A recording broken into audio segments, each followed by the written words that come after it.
Number 11, 1975 Cosworth Vega. Here's a car that had absolutely everything going for it, except the year it was born. The Cosworth Vega arrived in 1975 carrying a resume that should have guaranteed its success. Cosworth Engineering, the same British firm that was winning Formula One championships, had designed the engine, a 2.0-liter dual overhead cam four-cylinder that was electronically fuel-injected at a time when most American cars were still carburetor country. The engine was hand-assembled. Each one came with a numbered plaque. The problem was 1975. Gas prices were strangling the market. The emissions equipment the government required choked that Cosworth engine down to just 110 horsepower. The car that was supposed to be America's answer to Europe's finest sport coupes felt more like a very expensive disappointment when you actually drove it. And the price? $5,918 when you could buy a Corvette for not much more. Buyers couldn't justify it. Only 3,508 found homes before Chevrolet quietly pulled the plug. The Cosworth Vega was the right idea in the wrong decade. Number 10, 1987 Buick GNX. In 1987, owning a Buick meant people assumed you were someone's grandfather. The GNX was built to destroy that assumption. McLaren Performance Technologies developed it. The twin-turbocharged V6 officially made 276 horsepower, a number the insurance companies were happy to believe. Real dyno pulls told a different story. 0 to 60 in 4.7 seconds. That beat a Corvette. In a Buick, only 547 were made, all in black, all numbered. Car and Driver called it the fastest American production car of the year. Then Buick discontinued the entire Grand National line, making the GNX a farewell that felt more like a eulogy. Clean examples fetch $150,000 to $200,000 today. In 1987, you could have had one for under $30,000. Some decisions haunt people for life. Number 9, 1967 Rambler Rogue Convertible. Nobody talks about Rambler convertibles. That's exactly why this car belongs on this list. In 1967, AMC offered the Rogue, their sporty compact, as a convertible for 1 year only. It wasn't fast. The 3.8-liter 6 made 128 horsepower, and nobody was mistaking it for a Mustang. What it offered was something different, a genuinely affordable open-air American car at a time when convertibles were becoming the exclusive territory of the wealthy. Only 1,366 were built. AMC decided the numbers didn't justify a second year, and the option disappeared as quietly as it had arrived. Finding one today is a genuine archaeological expedition. The people who do find them tend to keep them.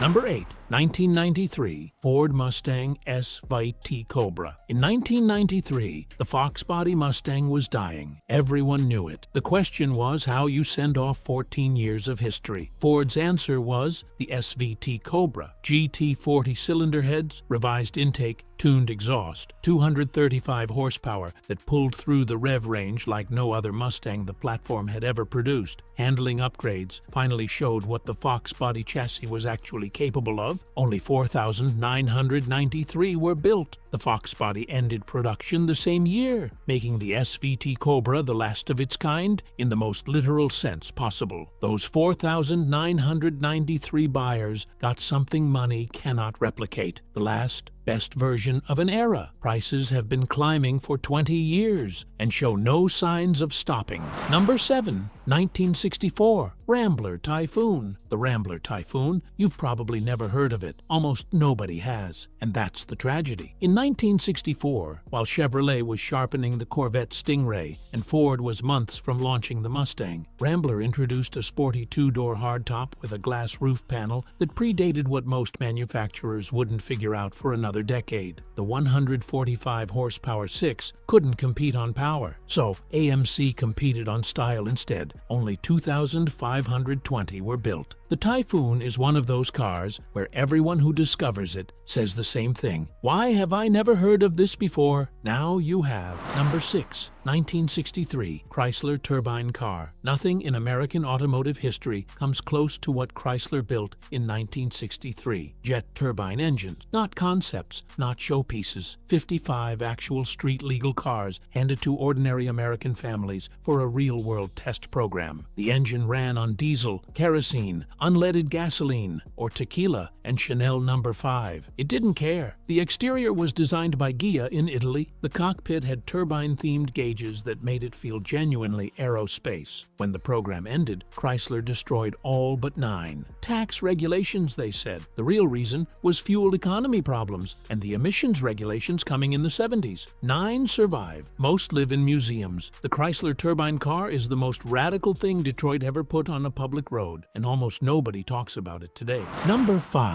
1965 Chevelle Z16. Chevrolet built this car and then forgot to tell anyone about it. Literally, they did not inform their own dealer network that the Z16 existed. Engineers shoehorned the new 396 big block into the Chevelle before the car was officially ready for it, added heavy-duty suspension and a Muncie 4-speed, and built around 200 of them. Then, apparently, someone forgot to send the memo. 375 horsepower, 6 seconds to 60. Car and driver got hold of one, tested it, and ran the numbers in amazement. All 200 found buyers, somehow, despite Chevrolet's best efforts to keep it secret. The Z16 was a proof of concept for the 396 Chevelle that would arrive in 1966 and set the muscle car world on fire. The car that started one of the greatest performance eras in American history existed for exactly 1 year, and even Chevy's own dealers barely knew it happened. Number 4. 1968 Mercury Cougar XR7G. In 1967, Dan Gurney was winning races in Formula One. He was also helping Mercury sell the Cougar XR7. The connection between those two facts produced the XR7G, G for Gurney. Mercury fitted a commemorative dash plaque with his signature, engine-turned instrumentation, and exterior badging that connected a showroom car to one of America's greatest racing drivers. The 390 V8 made 325 horsepower and moved this personal luxury coupe with real authority. The package was dropped after 1 year. Mercury moved on, Gurney moved on, and the XR7G became the kind of car that only serious Cougar collectors know about. Here's the twist. Mercury's records from the period are incomplete, and nobody knows exactly how many were built, which means right now there are XR7Gs sitting in barns that their owners don't even know are XR7Gs. Number 3. AMC Hornet AMX. By 1977, the AMX name had been through more bodies than most brands have in their entire history. Its final home was the Hornet, and it turned out to be a dignified last stand. The Hornet AMX was AMC's defiant answer to the strangled, emissions-choked muscle car landscape of the late 70s. A 5.0-liter V8, 220 horsepower, a handling package, and graphics that made no attempt at subtlety. Working-class muscle for people who still cared about driving fast. AMC discontinued it after 1 year. The company itself limped through the early 80s before Chrysler absorbed what was left in 1987. The Hornet AMX was one of the last genuine performance statements from a company that had been punching above its weight since 1968.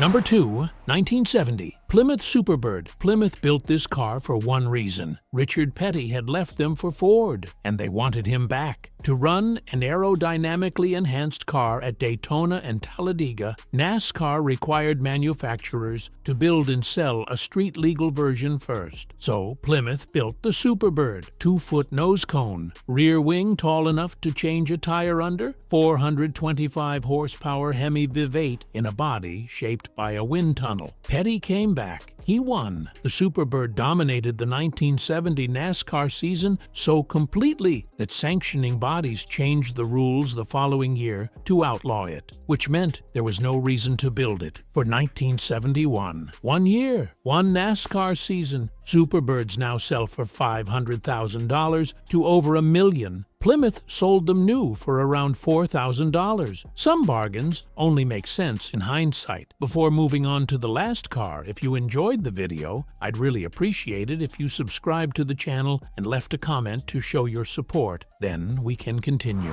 Number 1. 1969 Mercury Cyclone CJ. The Mercury Cyclone CJ is the greatest one-year American car that almost nobody knows existed. Ford's 428 Cobra jet was officially rated at 335 horsepower, a number so conservative that NHRA officials immediately bumped it into a higher competition class. The real output was north of 410. Mercury dropped this engine into the Cyclone, added a functional hood scoop and purpose-built suspension, and produced one of the fastest cars of 1969, quarter mile in the mid-13s. Then they offered it for 1 year and walked away. The Cobra Jet Mustang got the magazine covers. The Cyclone did the same thing in a bigger, better-looking package, and history largely ignored it. Finding one today stops auction rooms cold, because the people in that room know what most of the world still doesn't.